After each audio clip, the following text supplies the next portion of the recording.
joy is coming in the morning time. Oh, now that my eyes do see, Lord, I know you really, really love me. Ladies and gentlemen, in all of my years of matriculating through the Pasquotank County school system, I attended P.W. Moore Elementary School, went on to Elizabeth City Middle School, and I graduated in 2006 from Pasquotank County High School. I often share the same temperament as most students, that as it relates to school, there are some subjects or even some classes that I would have been just fine to stay away from. My preference in school, my dear friends, would have been anything involving reading, history courses, or any courses or classes associated with the arts. The two subjects that I was never really fond of were math and science. How many people were just like me? It was not because I didn't excel in both of them, but I didn't enjoy math and science, mainly because I couldn't understand how this information could be used, how it could be related, or how it could be impactful to my adult life. I didn't understand how C squared equals A squared plus B squared could practically be used in my everyday life. I didn't see the importance of understanding Y equals MX plus B until I began to understand that in a nutshell, math is nothing but problem solving. And not all people, but a lot of people who have issues with math have the same issues solving life problems. As I began to look over the scope of the lives of people, I realized that life is in fact full of blessings, but life is also saturated with problems. And a lot of people don't enjoy life because they can't figure out the problems of life.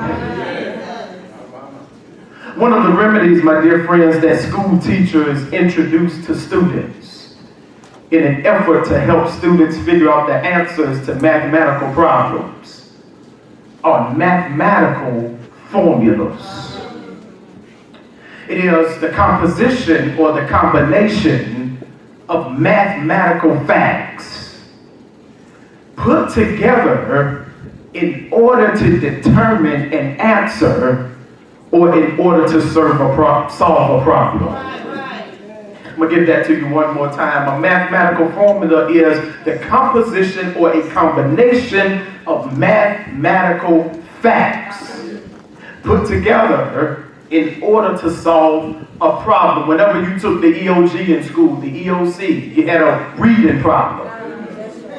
And the reading problem consisted of facts that you had to put together in order to come up with an answer. There's a fact that says 1 apple plus 1 apple equals 2 apples.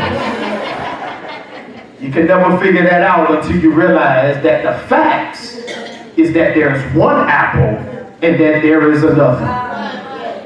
My dear friends, this morning I've concluded that it's almost as if God has the mind of a mathematician. Because oftentimes in life, he does not readily reveal the sum answer to your problem. But God reveals the facts. And he allows you to make the choice or the decision on which direction you're going to take. That's why, my dear friends, the Bible is replete of narratives and parables of making sure that believers are able to count the cost.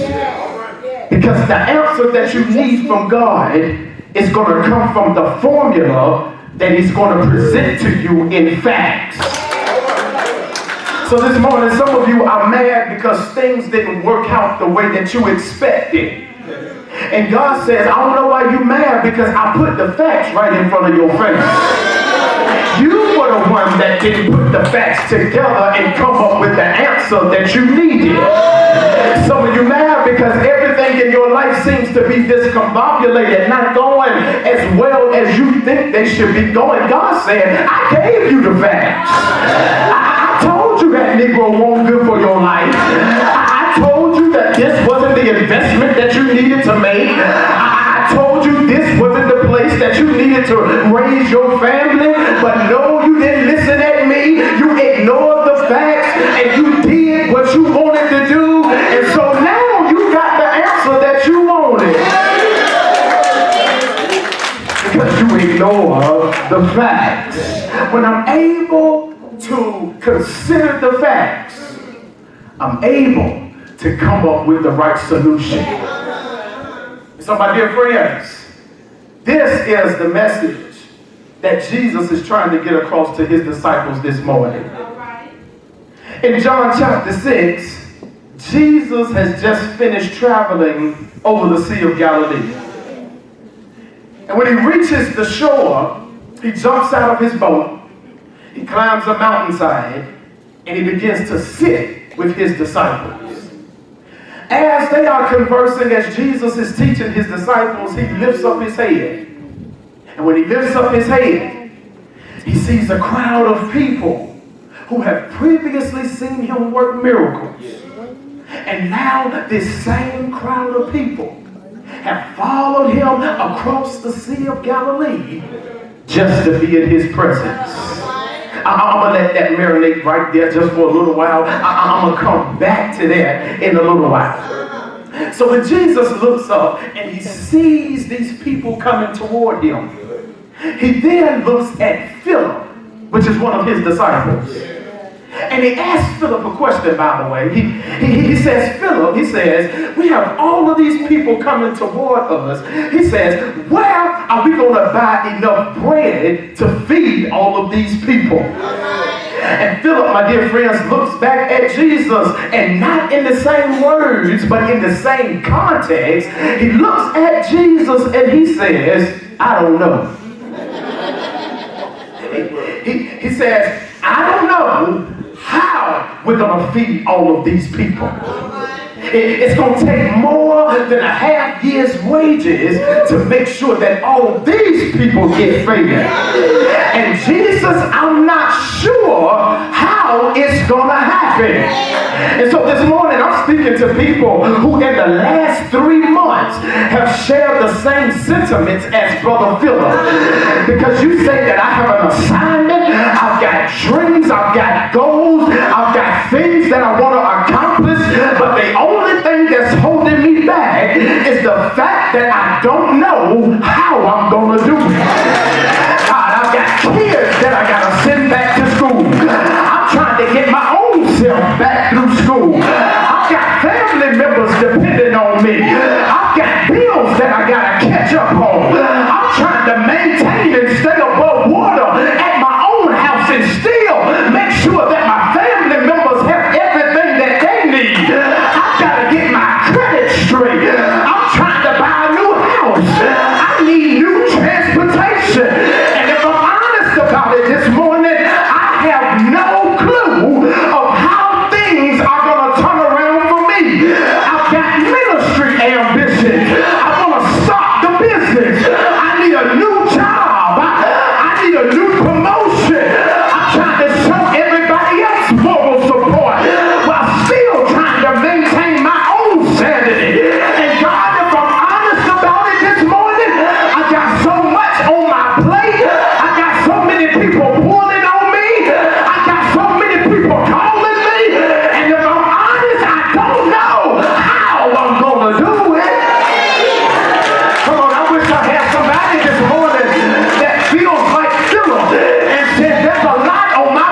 says, Jesus, I don't know how this is going to happen. It's going to take more than a half year's wages to do all of this. And it's interesting to me, Bibleway, because Philip says all of this while he's sitting right beside Jesus. Y'all missed it. Y'all ain't reading y'all Bible. He says all of this, not before he became a disciple, but while he's a disciple. And it helps me to understand, by the way, that you can be close to Jesus and still have moments where you feel uneasy, unsure, and unclear. I really wish I was preaching to a church that could say that I'm just as same as my neighbor. I worship God and I praise His name. But I gotta let you know that regardless of how close I am to God, there are still times when I'm in situations that I don't know how I'm gonna come out. There are times where it feels like the God I serve is nowhere around. There are times where it feels like the promises He made me are never gonna come to pass. There are times when it feels like I'm tired of going in the same old circle, and I don't feel like this while I'm disconnected. I don't feel like this while I'm backslidden. I feel like this while I'm close to God. Even when I'm close, I still can't feel it.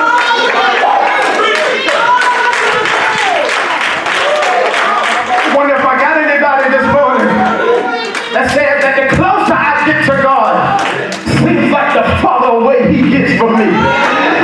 Seems like the closer I get to God, seems like everything in my life seems to turn around for the worse. It seems like the closer I get to God, it seems like I can't put my hand over.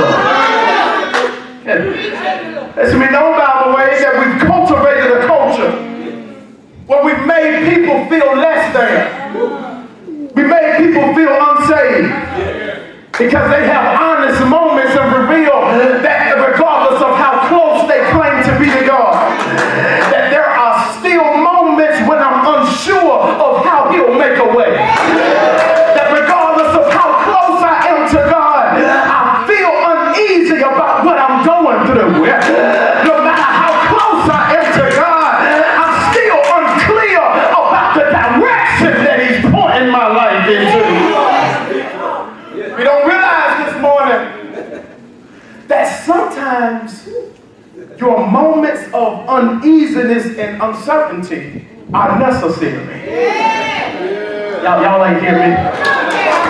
Y'all ain't hear me. I said sometimes your moments of uneasiness and uncertainty are necessary. Look at verse 2. Look at verse 2. Watch what the text says. The text says that people are following Jesus because of what they've seen Him do.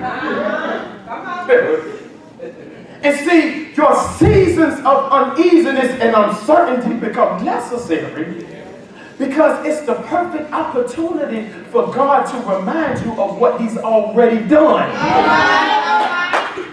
See, maybe you need to stop examining the situation by the way it looks and start reminiscing on what you've already seen Him do.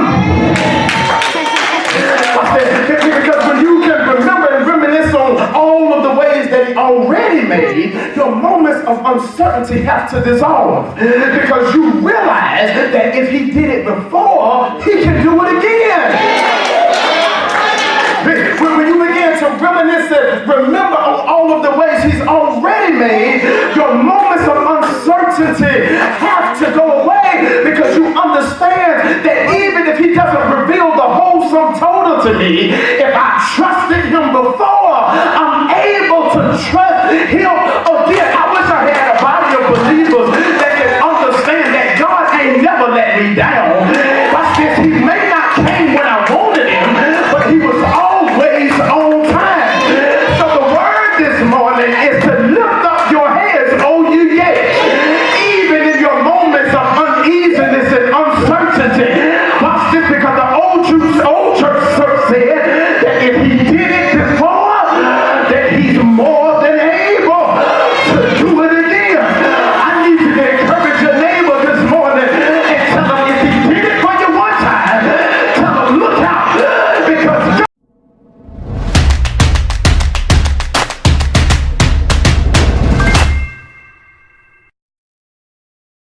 The text says that after Jesus travels over the Sea of Galilee, he climbs a mountain and he sits down with his disciples. And he looks up and he sees people following. Sees them coming in his direction. Watch this. And as he sees them coming in his direction, the first thing that he does is thinks about how he's going to feed them. He sees them coming in his direction. And the first thing that he thinks about is how am I going to meet their need? He sees them following him. First thing he thinks about is how am I going to meet their need? It's a little more in depth than them just following. Watch this. Because in Jesus' mind, watch this, he sees them moving as he moves. So they very well could have stayed on the other side of the sea. But because they moved when Jesus moved, the first thing he thinks about is how am I going to meet their need? Watch this. They don't have to tell Jesus that they are hungry. They don't have to tell Jesus what their need is. Because they are following him. And because they moved when they saw Jesus move. Jesus makes it his responsibility to take care of them. And maybe to someone who is present this morning, maybe to someone who will watch this video on YouTube, your feelings of unmet needs are directly connected to your inability to move when Jesus moved. I gotta break this down. Watch this. Some of you, or some people, are too anxious. So you've seen a glimpse of what God has for you. You have painted this picture in your mind of what you want for yourself. And so you are too anxious. And because your anxiousness has prompted you to move before God, you are in a season where you feel like you have unmet needs. And God is not trying to put you in a situation where he can't supply your need. You have to get to the point that I do not move, I don't say anything, I don't go anywhere unless it is the voice of God that has prompted me to do it. Because the reality is when you move, when God moves, everything you need will already be provided. See, you ain't got to tell God what your need is. All he has to know is that he sees you moving. Because he sees you trusting what he has already put in your life. So I need you to understand this morning, stop being so anxious. Stop being so anxious. Watch this. If God hadn't moved, it ain't your time yet.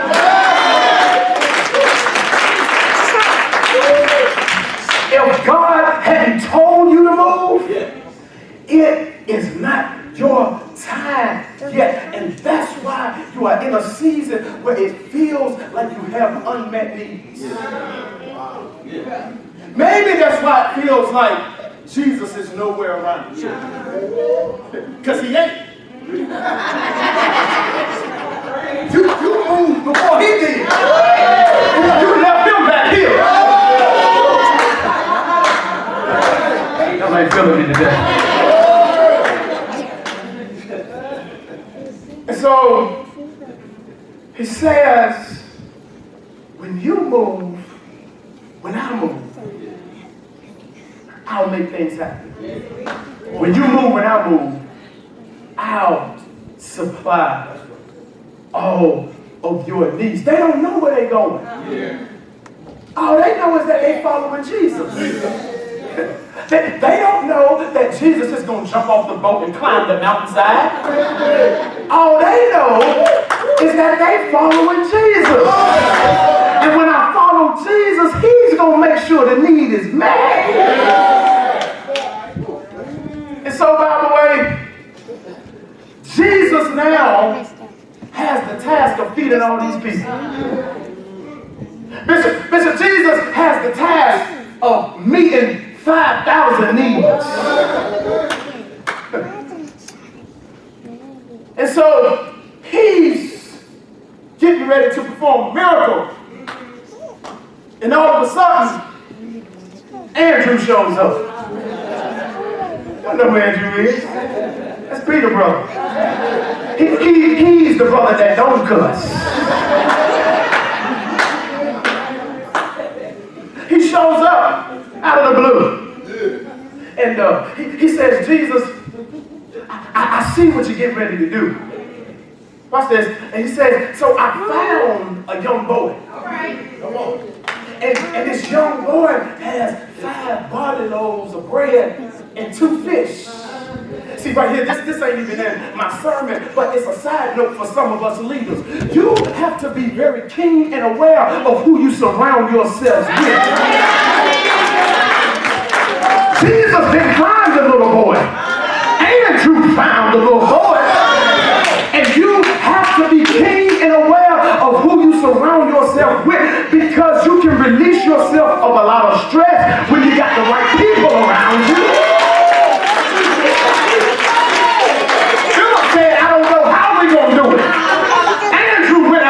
An answer. You gotta surround yourself with people who know how to find an answer, even when other people say you can't do it. So Andrew comes back with a little boy. Says, I found this little boy. He over there in the corner trying to eat his food while everybody else hungry. He got 5 barley loaves of bread. And he got 2 fish. Watch this. He says, Jesus, you got to see it. He says, this boy has what we need to get started. He has what we need to get started. He just doesn't have enough for us to finish. And I believe this morning that a vast majority of us have been in the same shoes as this little boy. See, you thought you were the 5,000 that Jesus was getting ready to feed. But most of you are the little boy with the 5 loaves and the 2 fish. Because you got enough to get started. You just don't have enough to finish. You had enough faith to start the business, but you didn't have the same level to finish. You had enough belief in your own self to do what you needed to do, but you didn't have enough belief to finish. You had enough faith to start going back to school, but you didn't have enough faith to finish.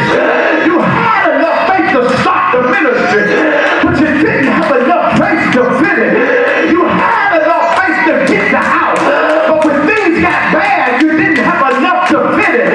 You got enough to get started, but God is going to give you enough to finish what you started. Come on, look at your neighbor and tell him God is getting ready to give you a second win. He's getting ready to give it to you again. Yeah, you had enough to get started, but God is getting ready to give you enough to finish. Everything that you put your hands to is getting ready to come to pass. Everything you dreamed about is getting ready to come to pass. Everything you prophesy, God is going to give you the ability to finish. Look at your neighbor and tell him, I need finishing power. Yeah, I need finishing power. I need power to bring this thing together. I need power to see this thing. Waiting for the sun to shine, 'cause I know my joy is coming in the morning time. Oh, now that my eyes do see, Lord, I know you really, really love me. The more I get to know ya,